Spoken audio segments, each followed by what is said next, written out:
Now, this notion, class, hasn't always been partisan.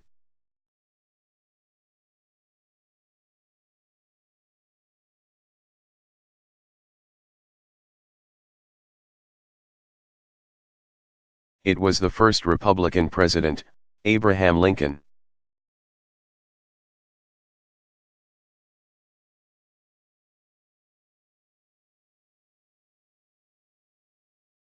who said the role of government is to do for the people what they cannot do better for themselves.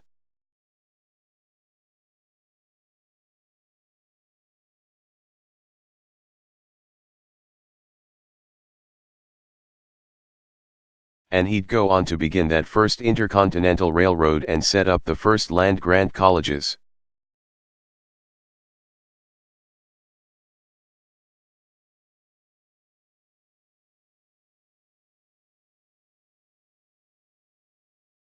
It was another Republican, Teddy Roosevelt, who said, "The object of government is the welfare of the people."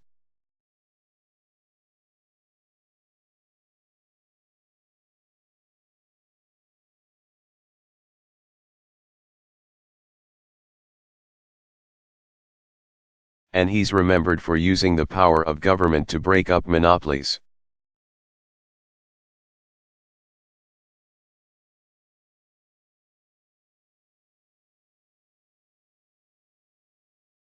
And establish our national park system.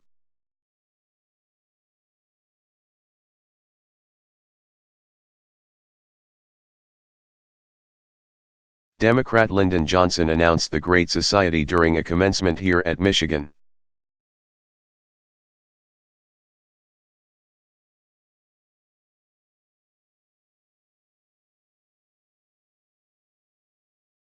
But it was the Republican president before him, Dwight Eisenhower,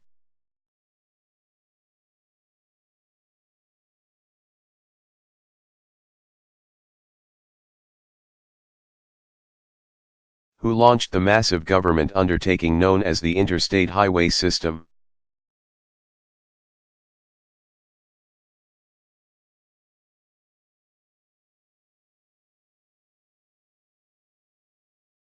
Of course, there have always been those who've opposed such efforts.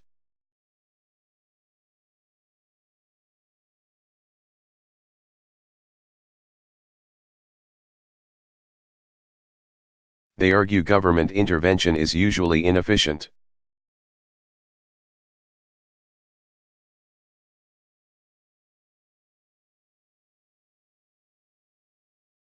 That it restricts individual freedom and dampens individual initiative.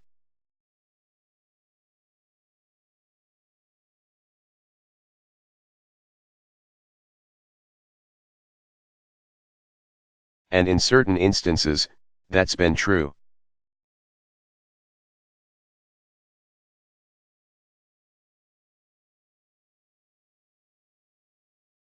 For many years, we had a welfare system that too often discouraged.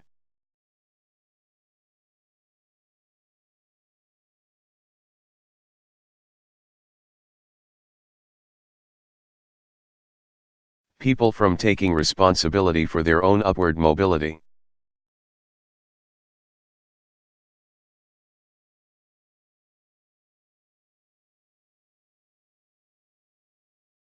At times, we've neglected the role of parents, rather than government, in cultivating a child's education.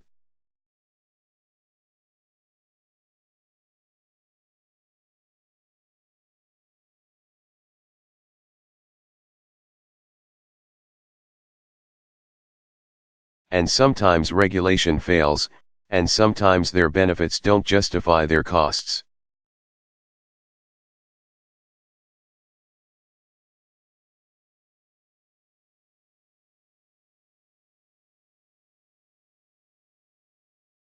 But what troubles me is when I hear people say that all of government is inherently bad.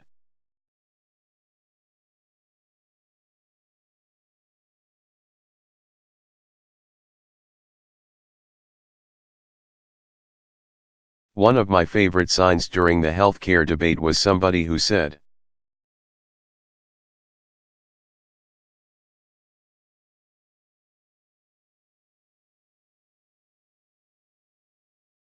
Keep your government hands out of my Medicare, which is essentially saying keep government out of my government-run health care plan.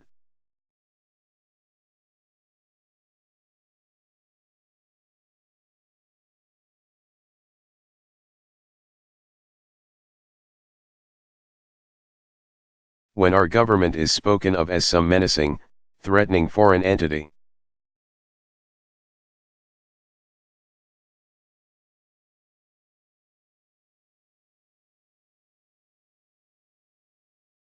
it ignores the fact that in our democracy, government is us.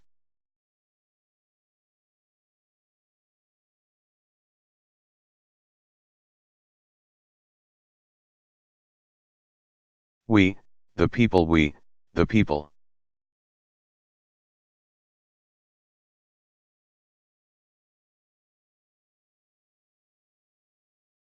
Hold in our hands the power to choose our leaders and change our laws, and shape our own destiny.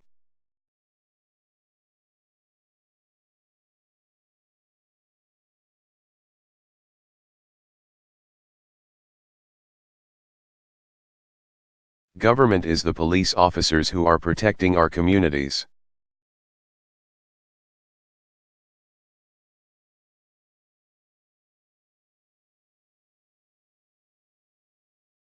And the servicemen and women who are defending us abroad.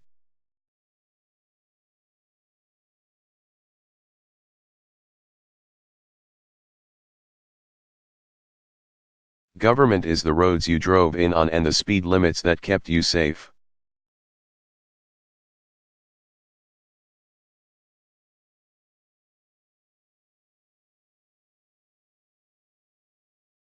Government is what ensures that mines adhere to safety standards.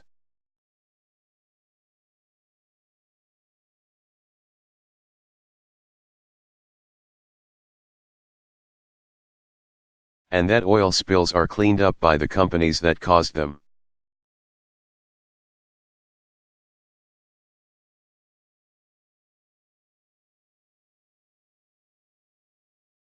Government is this extraordinary public university, a place that's doing life-saving research.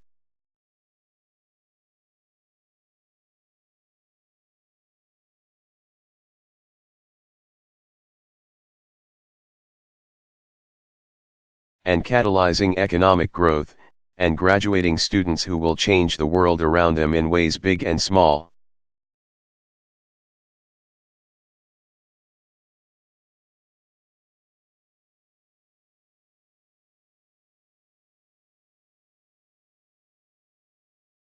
The truth is, the debate we've had for decades now between more government and less government.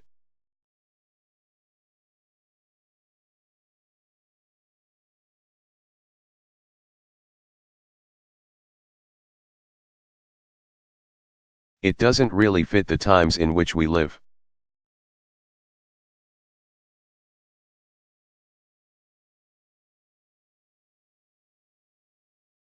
We know that too much government can stifle competition and deprive us of choice and burden us with debt.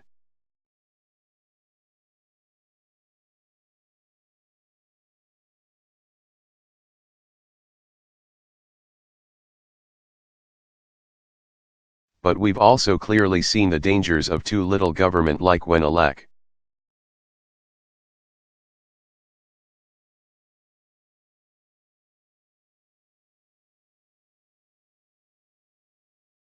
of accountability on Wall Street nearly leads to the collapse of our entire economy.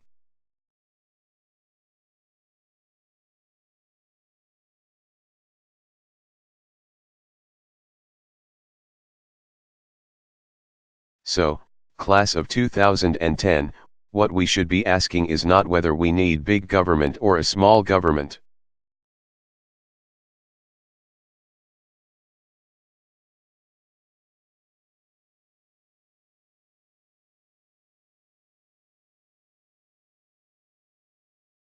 But how we can create a smarter and better government.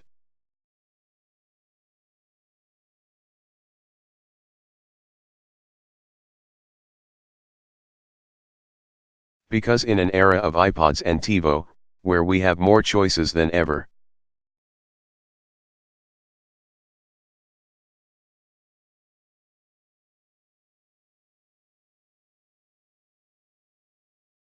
before, even though I can't really work a lot of these things, but I have.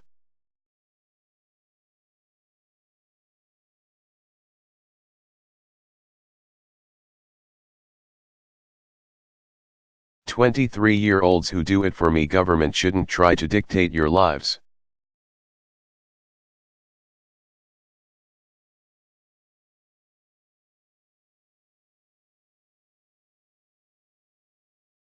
But it should give you the tools you need to succeed.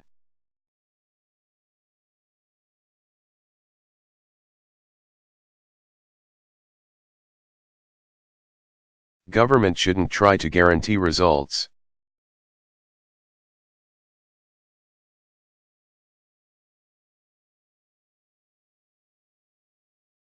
But it should guarantee a shot at opportunity for every American who's willing to work hard.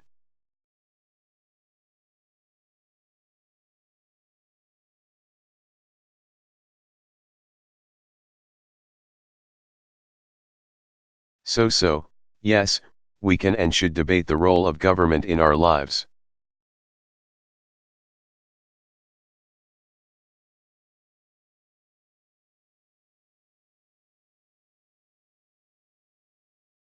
But remember, as you are asked to meet the challenges of our time.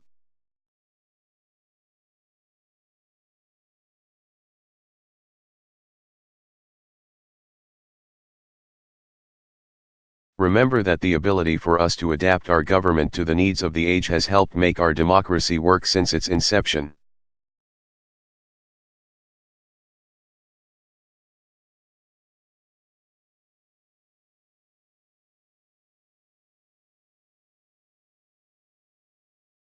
Now, the second way to keep our democracy healthy is to maintain a basic level of civility in our public debate.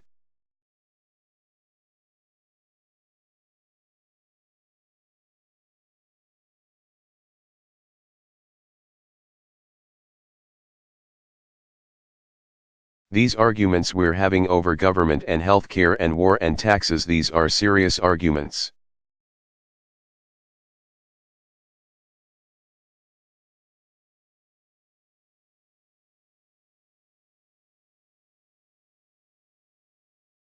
They should arouse people's passions, and it's important for everybody to join in the debate.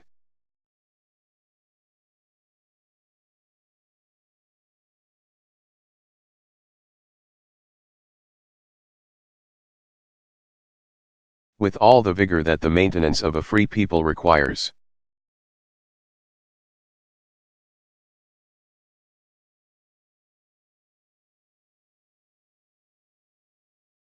But we can't expect to solve our problems if all we do is tear each other down.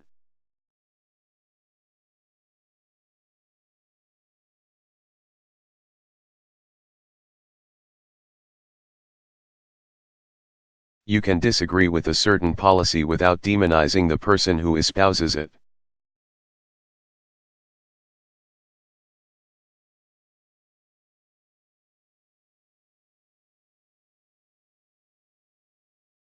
You can question somebody's views and their judgment without questioning their motives or their patriotism.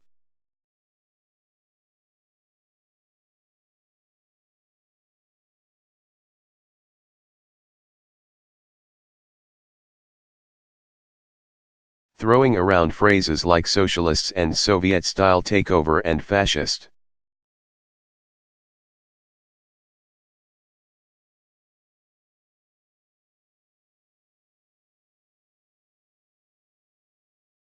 And right-wing nut that may grab headlines, but it also has the effect of comparing our government.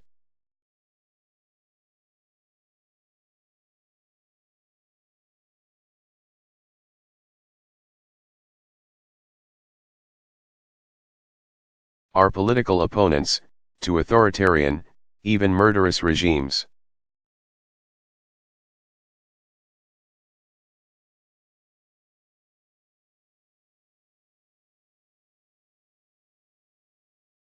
Now, we've seen this kind of politics in the past. It's been practiced by both fringes of the ideological spectrum.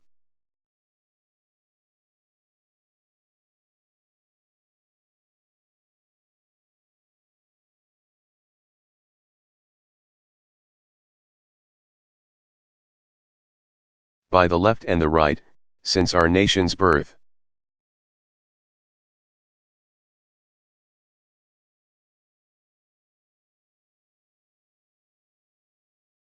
But it's starting to creep into the center of our discourse.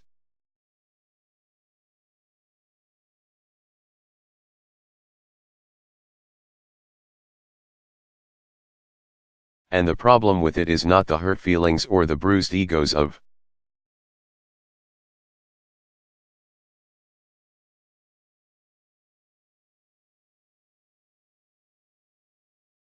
the public officials who are criticized. Remember, they signed up for it.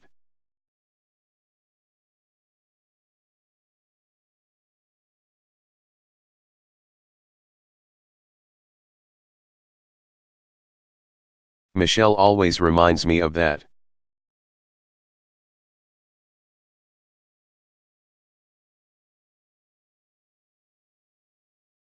The problem is that this kind of vilification and over the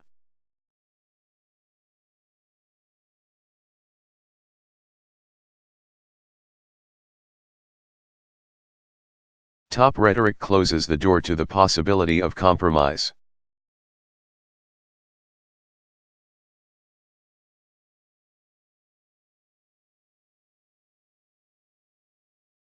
It undermines democratic deliberation.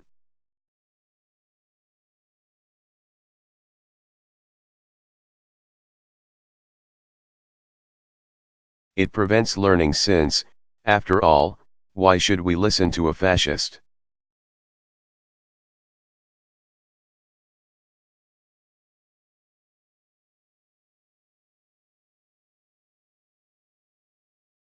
Or a socialist, or a right-wing nut, or a left-wing nut?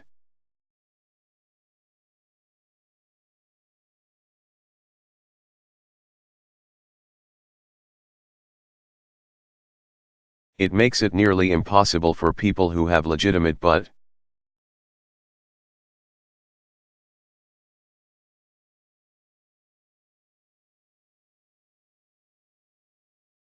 bridgeable differences to sit down at the same table and hash things out.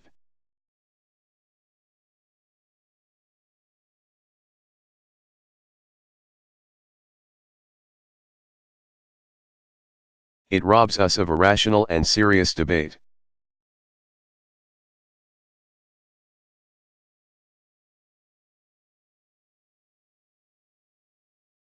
The one we need to have about the very real and very big challenges facing this nation.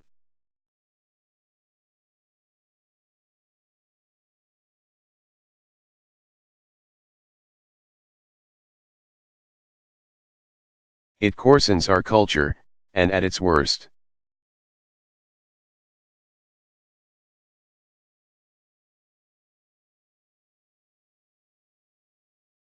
It can send signals to the most extreme elements of our society that perhaps violence is a justifiable response.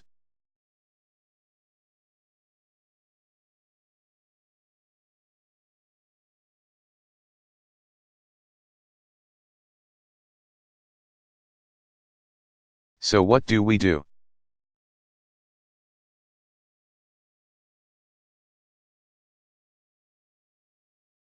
As I found out after a year in the White House, changing this type of politics is not easy.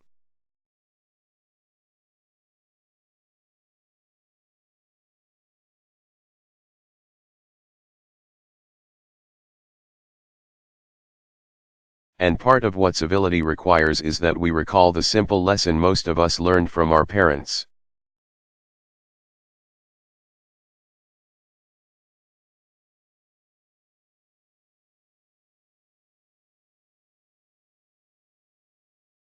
Treat others as you would like to be treated, with courtesy and respect.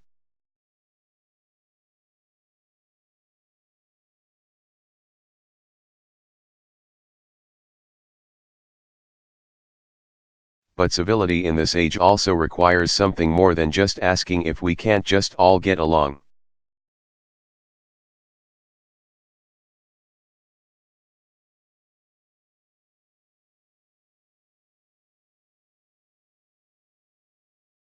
Today's 24/7 echo chamber amplifies the most inflammatory sound bites louder and faster than ever before.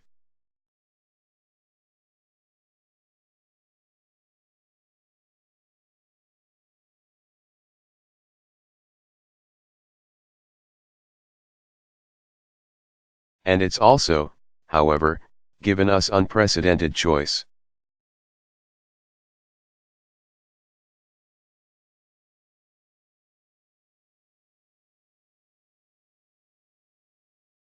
Whereas most Americans used to get their news from the same 3 networks over dinner.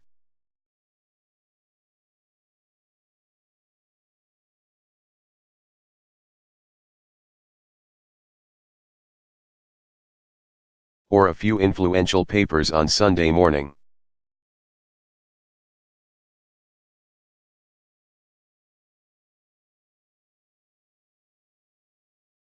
We now have the option to get our information from any number of blogs or websites or cable news shows.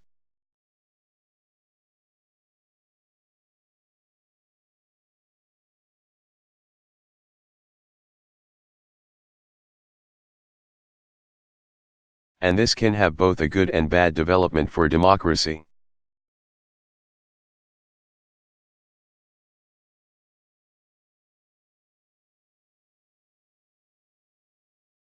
For if we choose only to expose ourselves to opinions and viewpoints that are in line with our own,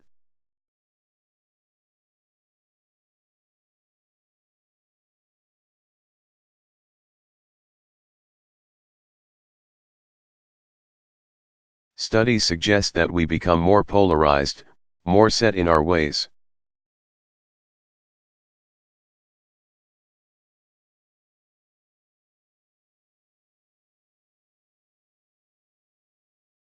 That will only reinforce and even deepen the political divides in this country.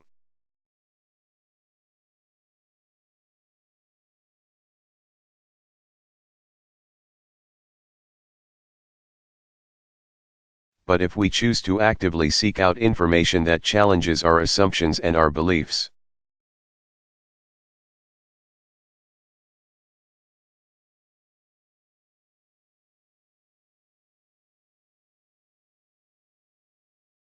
perhaps we can begin to understand where the people who disagree with us are coming from.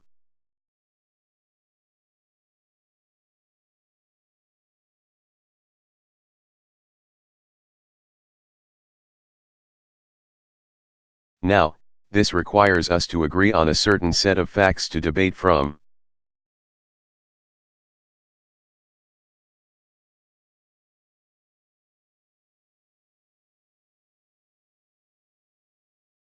That's why we need a vibrant and thriving news business that is separate from opinion makers and talking heads.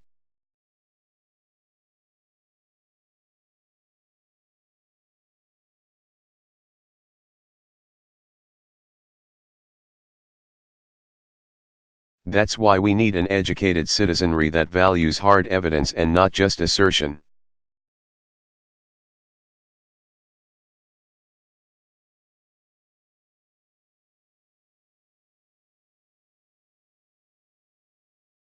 As Senator Daniel Patrick Moynihan famously once said,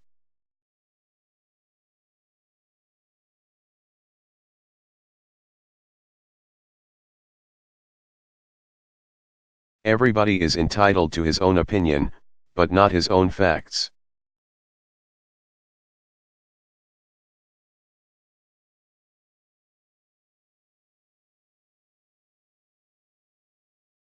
Still, if you're somebody who only reads the editorial page of the New York Times,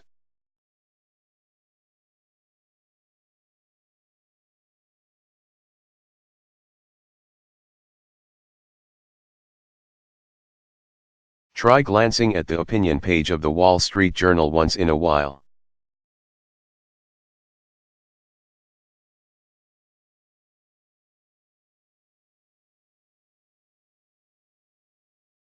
If you're a fan of Glenn Beck or Rush Limbaugh, try reading a few columns on the Huffington Post website.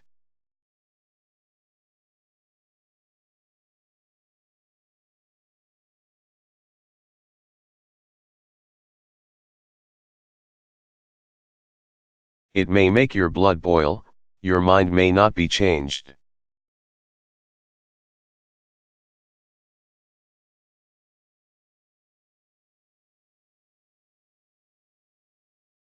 But the practice of listening to opposing views is essential.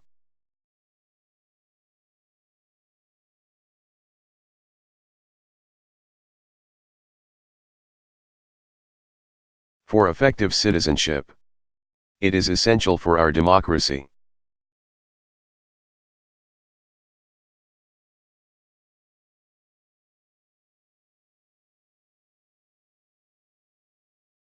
And so, too, is the practice of engaging in different experiences with different kinds of people.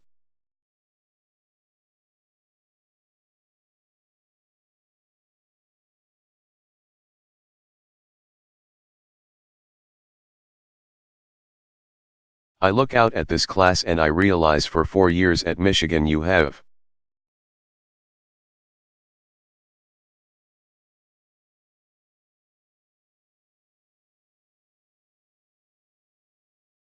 been exposed to diverse thinkers and scholars, professors and students.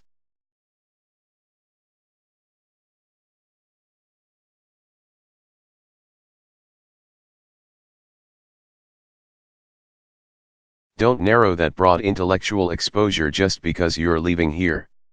Instead,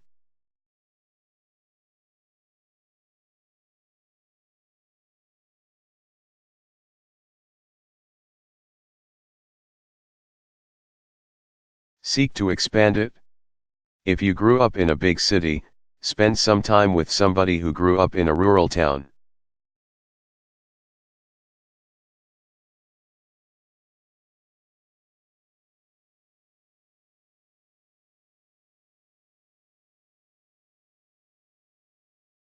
If you find yourself only hanging around with people of your own race or ethnicity or religion,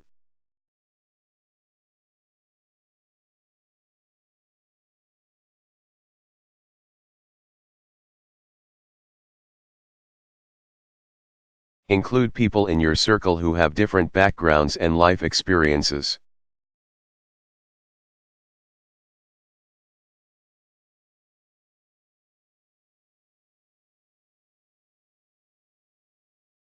You'll learn what it's like to walk in somebody else's shoes.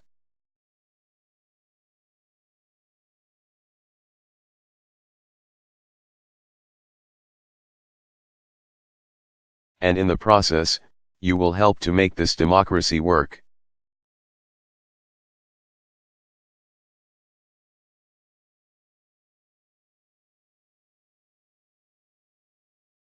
Which brings me to the last ingredient in a functioning democracy.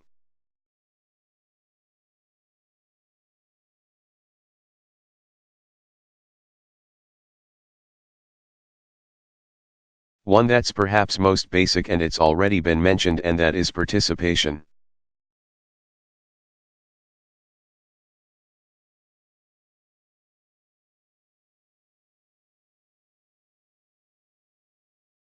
Class of 2010, I understand that one effect of today's poisonous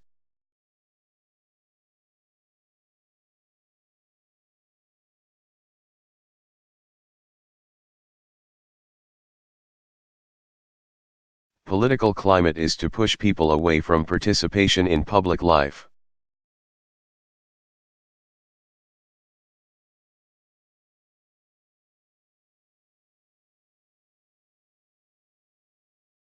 If all you see when you turn on the TV is name-calling,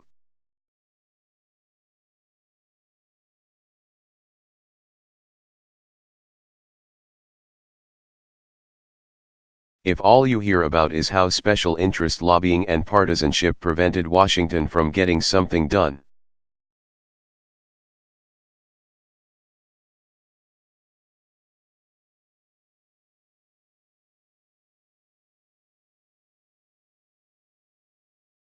you might think to yourself, what's the point of getting involved?